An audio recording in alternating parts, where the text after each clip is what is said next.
ফিলিস্তিনিদের পক্ষে যখন আমরা মিছিল করেছি, অনেক ইহুদি আমাদের সাথে মিছিলে দাঁড়িয়েছে, কারণ ওরাও জানে এই ভূখণ্ড ফিলিস্তিনিদের ভূখণ্ড। আওয়াজ করে বলো লালমনিরহাট ঠিক কিনা? তো তারা কি আমাদের শত্রু? না।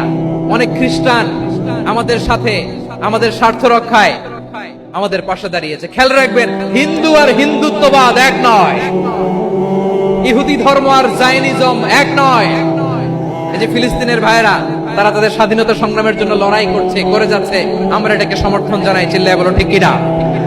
কাশ্মীরের ভাইয়েরা স্বাধীনতার জন্য সংগ্রাম করছে, আমরা সেই সংগ্রামকে সমর্থন জানাই। যারাই আমাদের ইসলামকে নিশ্চিহ্ন করতে চায়, তাদের বিরুদ্ধে আমাদের সংগ্রাম। ওই সমস্ত দুর্বৃত্তদের সাথে আমাদের কোনো সম্পর্ক নাই।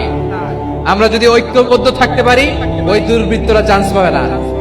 আবু তালেব নবীর চাচা, মুশরিক, মারা গিয়েছে মুশরিক অবস্থায়, কিন্তু আজীবন আমার নবীকে আগলে রেখেছে, আমার নবীকে সাপোর্ট করেছে, ভালোবেসেছে। আবু জাহেল মুশরিক, মারা গিয়েছে মুশরিক হিসেবে, আজীবন আমার নবীর বিরুদ্ধাচারণ করেছে।